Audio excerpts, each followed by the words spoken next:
scientific temper and public health awareness in Andhra Pradesh. He founded Jana Vijnana Vedika in 1988, an organization dedicated to fostering scientific thinking, addressing educational and medical issues among the masses. Green light వేస్తే లోపల నీళ్ళు వేడెక్కుతున్నట్టు, red అయితే ఆగిపోయినట్టు కదా. Geyser on చేశారు, దాని అంతకదే కొంత time అయినాక ఆగిపోతుంది. అవునా కదా? అంతేనా? గీజర్ ఆన్ చేసినాక, గీజర్ అనేది తెలుసా ఏంటది? అట్లా వేడెక్కినాక ఆగిపోకపోతే ఏమవుతుంది? వేడెక్కి గీజరు అంతేగా. అలా గీజరు పోకుండా ఉండాలంటే, అలా గీజరు దెబ్బతినకుండా ఉండాలంటే దాని లోపల వేడెక్కినాక దాని అంతటదే ఆగిపోయే మెకానిజం ఉండాలి. ఆ మెకానిజం ఏంటి?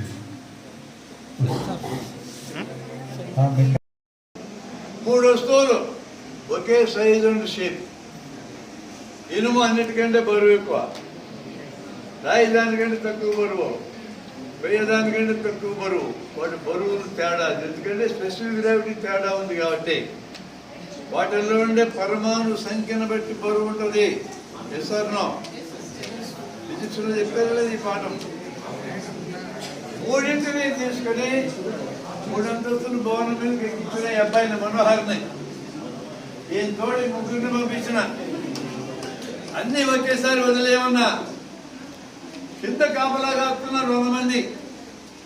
ఏది ముందు నేల మీద దొరుకుతుంది చూడడానికి.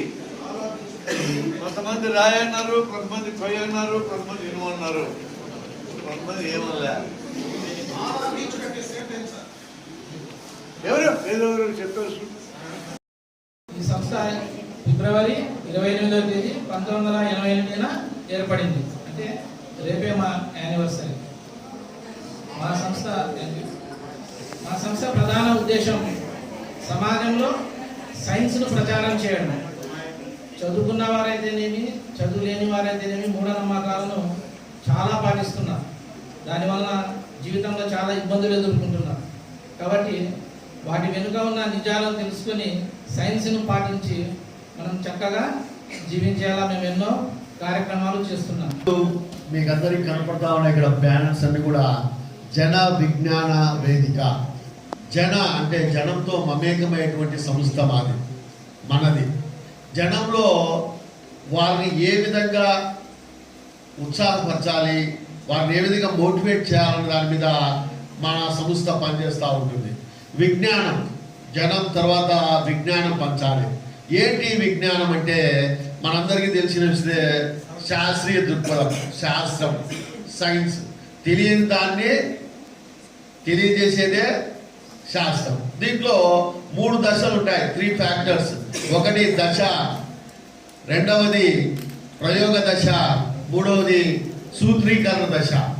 మరి మనం చూసినట్టయితే యాపిల్ పండ్లు కింద పడుతున్నాయి, చనిపోయిన మనుషులు కింద పడిపోతున్నారు, రాళ్ళు కింద పడిపోతున్నాయి, ప్రతి వస్తువు కూడా కింద పడిపోతా ఉంది. కింద పడతా ఉండేది ఒక దశ. ప్రతి ఏ వస్తువైనా కింద పడుతుంది అన్నది అది మనకు తెలుసుకున్నటువంటి విషయం. అది ఎక్కడ పడుతుంది? ఉన్న స్థలము, స్థితి, సమయాన్ని బట్టి ఆ వస్తువు పడిపోతా ఉంది. మరి యాపిల్ పండు ఎందుకు కిందనే పడతా ఉందన్నప్పుడు ఇక్కడ మనకు సూత్రీకరణ దశ వస్తుంది. అది గురుత్వాకర్షణ ఉంది అని సూత్రీకరణ దశలో మనం తెలుసుకుంటాం. 3వ దశకి వెళ్తాం. సూత్రీకరణ తర్వాత నిర్ధారణ దశ, ఇది ప్రయోగం. కాబట్టి ఈ 3 దశల ద్వారా ఒక దాన్ని ఉన్న స్థితిని తెలుసుకోవడాన్ని విజ్ఞానం అంటాం. మనందరికీ తెలుసు జ్ఞానేంద్రియాలు ఉన్నాయి. అది కంటి ద్వారా చూడటం ద్వారా తెలుసుకుంటాం, చెవు ద్వారా వినడం ద్వారా తెలుసుకుంటాం, నాలుగు ద్వారా రుచి తెలుసుకుంటాం, అదేవిధంగా మనకున్నటువంటి స్పర్శ ద్వారా తెలుసుకుంటాం. ఈ విధంగా మనము 5 రకాలుగా మన జ్ఞానేంద్రియాలను ఉపయోగించి తెలుసుకుంటూ ఉన్నాం. అయితే తప్పు జ్ఞానం ఏది, ఒప్పు జ్ఞానం అనేది ఏది అనేది చాలా మందికి నిర్ధారించుకోకుండానే ఒక స్థితికి వచ్చి చదువుకున్న వాళ్ళు, మేధావులు, విజ్ఞానవంతులు ఏం చేస్తున్నారంటే దాన్ని ఒక ప్రజలు తప్పుతో పట్టిస్తున్నారు. ఇదే ఈ మూఢనమ్మకాలు బలవుతూ ఉన్నారు. ఎవరంటే బలవుతుంది సామాన్యులు, విజ్ఞానవంతులు ధనికులు లాభాన్ని పొందుతున్నారు ఆ మూఢనమ్మకాన్ని పంచి. కాబట్టి దాని నుండి సమాజాన్ని జనాన్ని విజ్ఞానవంతులు చేయాలన్న ఉద్దేశంతో వివిధ రకాల సంస్థలు, వివిధ రకాల ఆర్గనైజేషన్స్ అన్ని కలిసి కూడా ఒక వేదికగా ఏర్పడ్డాం. అదే మన జన విజ్ఞాన వేదిక. కాబట్టి విద్యార్థులందరూ దీంట్లో చేరాల్సిన అవసరం ఉంది. ఉపాధ్యాయులందరూ, మేమందరం కూడా ఎక్కువ ఉపాధ్యాయ వృత్తిలో పనిచేసి ఇక్కడికి వస్తున్నాం. నేను పనిచేస్తున్నాను. మా సార్ విశ్వనాథ్ సార్ గారు హై స్కూల్లో టీచర్గా పనిచేసి రిటైర్డ్ అయినారు, సంస్థ తిరుగుతున్నారు. మా బ్రహ్మారెడ్డి గారు, ఆయన సమయం చాలా విలువైంది. ఆయన చాలా డబ్బు సంపాదించుకోవచ్చు, కానీ ఆ డబ్బు అంతా వదిలేసి సమాజంలో తిరుగుతూ ఉన్నాడు.